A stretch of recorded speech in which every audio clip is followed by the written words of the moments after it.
भोजपुर के सहार थाना के विशुनपुर सोन नदी घाट के पास 9 अक्टूबर को हुई एक महिला की हत्या का पुलिस ने खुलासा कर दिया है। पुलिस ने इस सनसनीखेज हत्या का खुलासा करते हुए हत्या के मुख्य आरोपी को गिरफ्तार कर लिया है। वहीं एक आरोपी अभी भी फरार बताया जा रहा है। इस बात की जानकारी देते हुए भोजपुर एसपी संजय कुमार सिंह ने बताया कि यूपी के बलिया जिले के बड़ौरा गांव की रहने वाली मृतिका शिवानी समारोहों में नाचने गाने के अलावे यूट्यूब पर अपना डांस अपलोड करती थी। उन्होंने बताया कि मृतिका का कुछ महीनों पहले गढ़हनी के दुबौली निवासी विपिन बिहारी दुबे के बेटे गोलू दुबे से मुलाकात हुई थी। एसपी के मुताबिक इस दौरान शिवानी ने गोलू से कई बार पैसे की मांग की और शादी के लिए दबाव बनाते हुए उसके घर पहुंच गई। शिवानी से परेशान गोलू उसे शादी की बात कहकर आरा के नवादा थाना के जगदेव नगर में एक किराए के मकान में रहने लगा और कुछ दिनों बाद उसकी विशुनपुर सोन नदी घाट ले जाकर हत्या कर दी।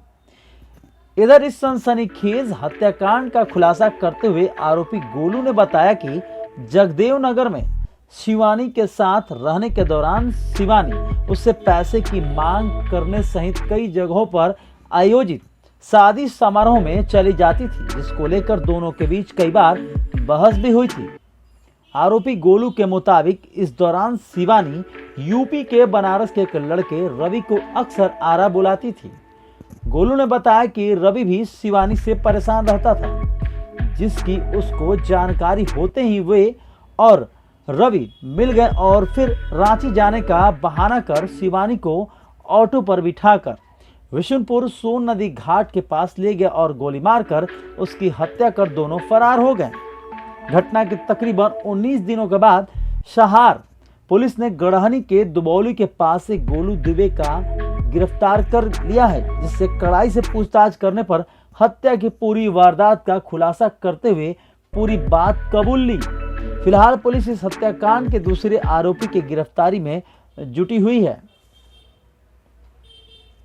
व्यक्ति है दिनांक 9/10 के रात्रि में संध्या में सहार थाना क्षेत्रांतर्गत एसएच के किनारे बिशुनपुर गांव के सामने में एक घटित हुई थी घटना, जिसमें युवती को गोली मार के और हत्या कर दी गई थी।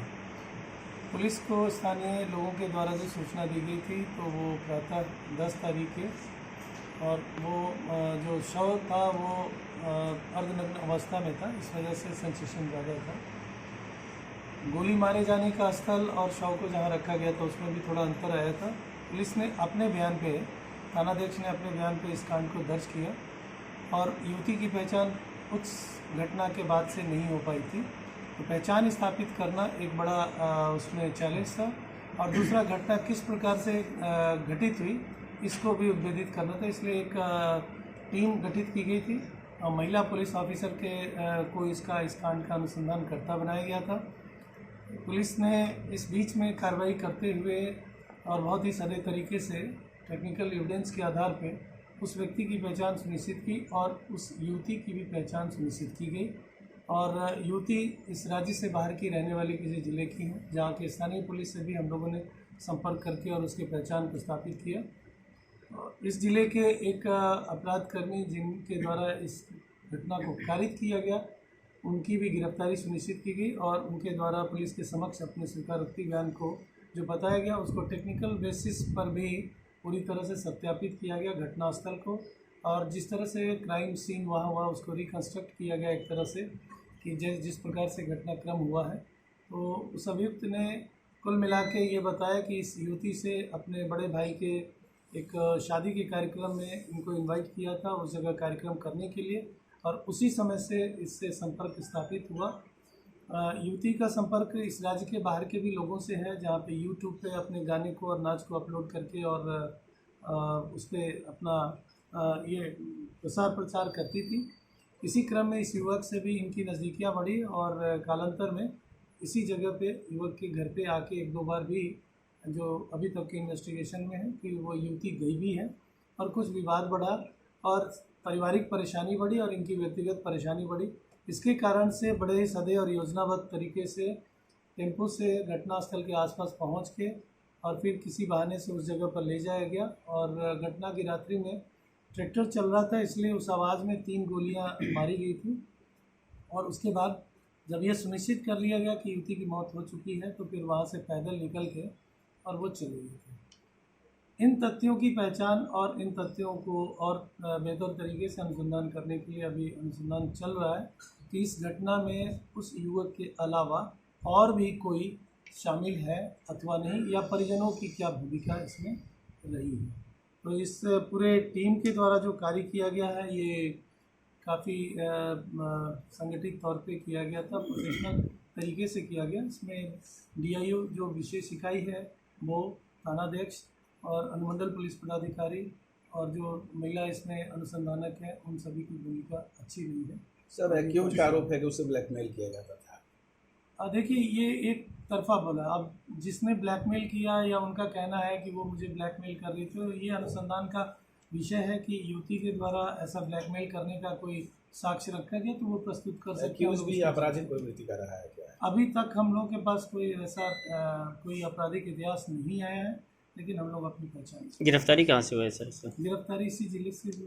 कौन सी जगह से? दुबौली गांव से है? नहीं, दुबौली गांव के पास है। छठ के टाइम पर हम लोग लगाए हुए थे कि वो छठ के टाइम पे शायद आ सकता है, क्योंकि घटना में अभी कहीं पर भी कोई ऐसा जरिया नहीं आ रहा था कि उद्भेदित हो गया है, इसलिए वो बहुत आश्वस्त हो चुका था कि हमने घटना बड़े सही तरीके से कर दिया है। तो हम लोगों ने टेक्निकल बेसिस पे ही डिजाइन करके और इसका उद्भेदन किया। बर्थडे में वो मिली हमसे। किसका बर्थडे था? एक विपुल नाम का लड़का था। अच्छा, हाँ। वो जब बर्थडे में मिली तो वहाँ से वो बोली कि अपना कॉन्टेक्ट नंबर दो। नंबर दे दिए। उसके बाद वो बात करने लगी। जब बात करते करते 10-15 दिन के बाद बोली कि हमको कुछ पैसा दो, हमको कैमरा लेना है, वीडियो बनाते हैं यूट्यूब को, उसी के लिए। क्या करती थी वो डांस करती थी और टिकटॉक पे वीडियो बनाती थी। क्या? उसके बाद उसको हम पैसा दिए। उसे 1-2 बार मिलने के बाद फिर उसको बोले कि शादी है, उसमें एक जगह प्रोग्राम कर दो, तुमको पैसा दे दे रहे हैं। तो बोली कि ठीक है। उसके बाद मेरे घर में शादी था तो वहाँ पे वो प्रोग्राम करने आई। जब प्रोग्राम करने आई वहाँ पे तो मेरा पूरा देख ली कि मतलब प्रोग्राम अच्छा से हो रहा है, घर परिवार सही है। उसके बाद वो बारात में भी मेरा प्रोग्राम की। 11 तारीख को जाकर गढ़वानी थाना में 12 तारीख को मेरे नाम से कंप्लेंट दे दी शादी करने के लिए कि इससे शादी करना है हमको। हम बोले कि हम शादी नहीं करेंगे। तो बोले कि 30,000 रुपया दोगे तो हम कंप्लेन वापस लेंगे। तो उसको 30,000 रुपया दिए तो कंप्लेन वापस ले ली। उसके बाद मार्च तक फिर बात की। मार्च के बाद हमसे बात करना छोड़ दी। जब बात करना छोड़ दी तो 2 महीने के बाद मेरे घर पे आई दुबौली में। जब दुबौली में आई तो वो रूम बंद करके एक रूम में बैठ गई। वहाँ पे मेरे बाबा जी रहते थे, उनसे खुलवा कर एक रूम में बंद करके अंदर से बैठ गई। जब बैठ गई तो पापा उपा गए, जाकर गढ़वानी थाना को लेकर आए। तो थाना भी आया तो नहीं खोली दरवाज़ा। वो बोल रही थी कि गोलू को बुलाओगे तभी दरवाज़ा खोलेंगे। तो फिर हम 1 दिन के बाद पहुँचे। उसके बाद दरवाज़ा खुलवाए। दरवाज़ा खोलकर उसको थाना पर ले गए। जब थाना पर ले गए तो लोग थाना पे बोलने लगे कि ज़्यादा हमको दबाव दोगे लोग। हम बोले कि शादी नहीं करेंगे। उसके बाद जब वो पूरा बोला गया कि तुम FIR कर दो, ये कर दो, तो बोले कि नहीं करेंगे, हम जहर खाकर मर जाएंगे यहाँ पे, आप लोग को सबको फंसा देंगे, ये सब बोलने लगी। तो हम बोले कि ठीक है चलो तुम मेरे साथ रहना, लेकिन मेरे कोई बाप मातारी से कोई मतलब नहीं रखना। तो बोले कि ठीक है नहीं रखेंगे। उसके बाद 10-15 दिन उसके साथ रहे। तो उसके बाद बोलने लगे कि हमको पैसा दो। उसके बाद बाप मातारी पे तुम केस करो, बाप मातारी पर केस करके पूरा धन लेकर बेच कर सब यहाँ से हम लोग चला जाए। तो हम बोले कि हम ये नहीं कर सकते हैं। ऐसे ही हरदम कभी जाती थी कहीं प्रोग्राम में तो उसको मना करते थे कि तुम मत जाओ, जब हम खर्चा दे रहे हैं तो तुम कहाँ जाओगी। तो बोलती थी कि तुम्हारा मन से क्या चलेंगे। उसके बाद वो जाती थी जहानाबाद, हर जगह मतलब प्रोग्राम करते थी, डांस प्रोग्राम करती थी। 2 दिन 3 दिन तक रूम में हमको बंद कर देती थी, बाहर से ताला आती थी। तो उसके बाद बोलती थी खाना बनाओ, बर्तन धो, यही सब करती थी। लास्ट में फिर बोल रही थी केस करने के लिए। तो हम सोचे कि जब केस कर रही है तो इसको मार ही दें, ऐसे भी फंसेंगे वैसे भी फंसेंगे। तो कितने लोग थे हत्या के दिन? बस हम और एक लड़का वो बुलाई थी बनारस से, जिसके साथ वो रहती थी 2 साल पहले दूसरे लड़के के साथ, उसको भी बुलाई थी पैसा लेने के लिए। वो लड़का से बोले कि देखो हरदम का टेंशन है, इससे अच्छा है कि हम लोग कर दिया जाए इसको। तो रेडी हो गया, रवि नाम था उसका। तो हम दोनों जाकर कर दिए। तो कैसे ले गए थे उसको? ऑटो से ले गए थे, बिहारी मिल से ऑटो लिए थे, वहाँ से लेकर पियानिया तरफ से होते खैरा बाजार होते गए मुजफ्फरपुर मोड़ है, वहाँ पे ऑटो वालों को छोड़ दिए। फिर वहाँ से पैदल लाकर मुजफ्फरपुर से कुछ दूरी पे, जगह का नाम नहीं याद है, कुछ मतलब सहारनपुर की तरफ आए लोग, तो इस साइड में जगह खाली था, उसके सामने ट्रैक्टर चल रही थी, वहीं पे हम सर चले क्या गए। बोल के ले गए थे? बोले थे कि रांची जाना है। अच्छा, कितना दिन से संबंध था उसका? सर जनवरी में संबंध था, आरा में कहाँ रखते थे उसको? जगदेव नगर में। किराए के मकान में? हाँ। कितने दिनों से? 1-1.5 महीने से सर। पति पत्नी की तरह रहते थे? नहीं, रोज नहीं रहते थे। अरे रहते थे रहते थे लेकिन ना पत्नी, संबंध था ना उससे। हाँ, संबंध था सर। ये क्या नाम था इस लड़की का? शिवानी, कहाँ की रहने वाली? यूपी के, यूपी में कहाँ? हाँ? बलिया बड़ौड़ा। डेली मजदूरी पर लाया था कि रोज नहीं करते थे?